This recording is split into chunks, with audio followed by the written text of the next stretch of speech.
Narinig nyo na ba tong kasabihan na kung ano ang puno, siya ang bunga?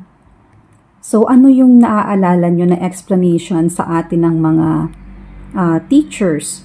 Kasi 'di ba sa Filipino subject natin, there's like a lesson there that's all about proverbs. So, yung mga sayings, mga kasabihan. And what I remember is that the explanation of that in school is if the parents are not good people, so are the children. Tapos sinasabi nila pag matatalino yung parents, so yung mga anak is matatalino din. Yan yung tinuturo sa atin ng school.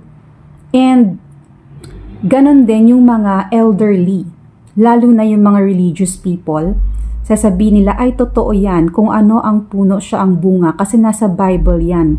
Tapos magko-quote pa sila. And ito yung nasa Bible. Matthew 7, verse 18. A healthy tree cannot bear bad fruit, nor can a diseased tree bear good fruit. So, di ba sabi niya, yung healthy tree daw, hindi siya magbubunga ng pangit. And yung diseased tree ay hindi magkakaroon ng bunga na maganda. Di ba? Yun yung sabi dito.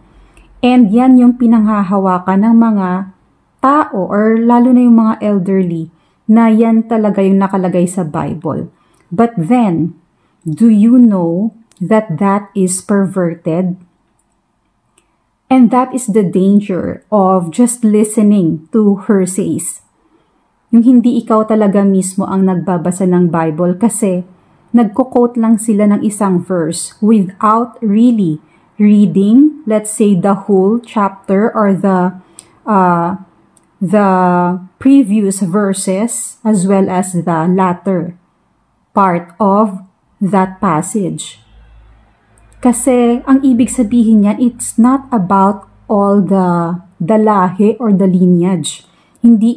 Ang passage na to is not about kung ano yung parents mo or yung pinanggalingan mo. This is talking about kung ano yung sinasabi mo na ikaw at sa mga pinapakita mo or sa nakikita ng mga tao sa'yo. Let's read the prior verses.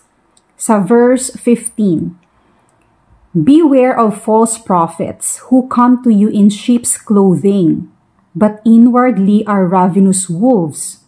16, you will recognize them by their fruits. Are grapes gathered from thorn bushes or figs from thistles? 17, so every healthy tree bears good fruit, but the diseased tree bears bad fruit. A healthy tree cannot bear bad fruit, nor can a diseased tree bear good fruit. Yan yung binasa kong 18. Now, let's read through 19 to 20. Every tree that does not bear good fruit is cut down and thrown into the fire. Thus, you will recognize them by their fruits. So, unang-una pa lang sinabi na doon na yung false prophets.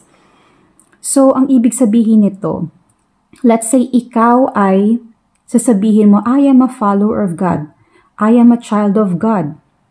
Sinasabi mo yan sa mga tao, sa mga social media posts mo, na ganun ka, na anak ako ng Diyos, follower ako ni Christ. Pero hindi mo pinapakita. Yung nakikita ng mga tao sa'yo, you like to gossip. Tapos, ikaw ang unang nagagalit. Mainitin yung ulo mo. 'Di ba? Ikaw yung unang-unang tamad. 'Di ba? Tapos ikaw yung unang-unang nagko-contribute sa kaguluhan ng mga tao sa around you. 'Di ba? Sabihin natin you always attend the Bible study. Pero yung mga posts mo sa mga social media accounts mo, it's all negative. Negative ideas, negative talks. Diba? Yan yung sinasabi that you will know a person by their fruits. Yan yung sinasabi ni God na by their fruits you will know that that is my child. So, yun. So, guys, I encourage you to read your Bible and not just listen to people around you, because you really need to read your own Bible and pray and ask the Holy Spirit to give you enlightenment. Yung ikaw mismo ang magbasa. Sabi ni God nga, seek and you will find. I pray that you get your own Bible, read through it, and madami tayong matututunan. See you in my next video. Bye!